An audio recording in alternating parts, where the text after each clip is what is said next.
குர்ஆன்ல வீணான கொண்டாட்டத்தின் மூலமாக சந்தோஷப்படுறாங்க பாத்தீங்களா, அது அல்லாஹ் ஒரு காலம் விரும்ப மாட்டானா. அல்லாஹ் குர்ஆன்ல சொல்றான், லா யுஃப்லிஹுல் ஃபாரிஹீன் லா யுஹிப்புல் ஃபாரிஹீன்.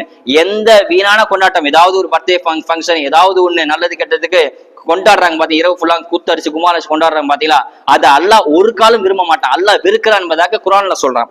அதே அல்லாஹ் இன்னொரு ஆயத்துல அல்லாஹ் குர்ஆன்ல சொல்றான், குல் பி ஃபலில்லாஹி வ பி ரஹ்மத்திஹி, அல்லாஹ்வுடைய ஃபலலை கொண்டும் அல்லாஹ்வுடைய ரஹமத்தை கொண்டும், ஃபதாலிக இந்த இரண்டை கொண்டும், ரஹமத் ஃபல் இரண்டை கொண்டும், பில் ஃபாரிஹூன் பில் ஃபாரிஹூ அப்படின்னு அல்லாஹ் சொல்றான். வபில் ஃபாரிஹூ அப்படின்னு, அதாவது இந்த ஃபலலையும் ரஹமத்தையும் கொண்டு நீங்க சந்தோஷம் அடைங்க என்பதை அல்லாஹ் சொல்றான்.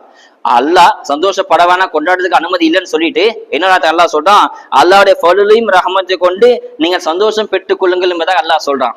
இந்த ஆயத்துக்கு விளக்கம் என்ன? இப்னு அப்பாஸ் சொல்லி காட்டாங்க. இப்னு அப்பாஸ் சொன்னா முஃபஸ்ஸிரின்கெல்லாம் தலைவர் இப்னு அப்பாஸ் ரலியல்லாஹு அன்ஹு, அவங்க விளக்கம் சொல்றாங்க, ஃபலுல் அப்படின்னு சொன்னா அல்லாஹ்வுடைய குர்ஆன் அர்த்தம். அல்லாஹ்வுடைய சிறப்பு என்ன சொன்னா அல்லாஹ்வுடைய குர்ஆன், அவனுடைய பேச்சுக்கு தான் ஃபலுல் என்பதாக இப்னு அப்பாஸ் விளக்கம் சொல்றாங்க.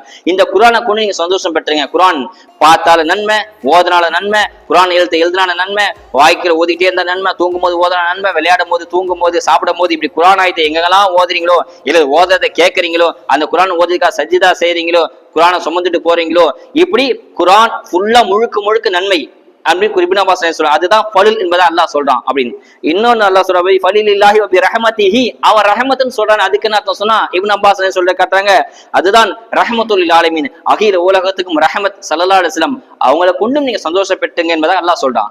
அதாவது இஸ்ஸாத்த கேலி கிண்டலுக்கு வீணான சந்தோஷம் அனுமதி இல்லைன்னு சொன்ன அல்லாஹ் தஆலா குர்ஆனை கொண்டும் கண்மணி நாயகம் ஸல்லல்லாஹு அலைஹி வஸல்லம் அவங்களை கொண்டும் நீங்கள் சந்தோஷம் பெற்றுக் கொள்ளுங்கள் என்பதாக அல்லாஹ் குர்ஆன்ல சொல்லிட்டான் என்பதாக இப்னு அப்பாஸ் ரலியல்லாஹு அன்ஹு சொல்லி காட்டாங்க. இன்னும் அந்த ஆயத்து முடியல. அந்த ஆயத்து முடியல, அல்லாஹ் கடைசியில சொல்ல வரான், வ கைரு மிம்மா யஜ்மஊன்.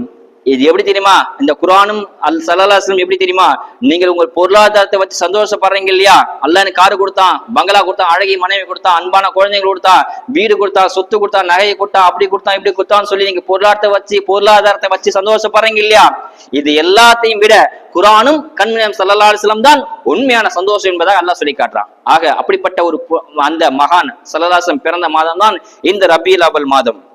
அல்லாஹ் சொல்றான், ரமலானை பத்தி ரமலான்ல குர்ஆனை பத்தி அதிகமா பேசுவோம், நோன்பை பத்தி பேசுவோம்.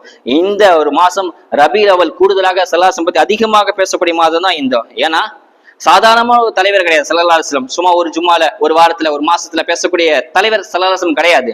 வருஷம் ஃபுல்லா, ஏன் ஆயுள் ஃபுல்லா, பிறந்து இறக்குற வரைக்கும் ஸல்லல்லாஹு அலைஹி வஸல்லம் பத்தி பேசிக்கிட்டே இருந்தாலும் புகழ் முடியாது.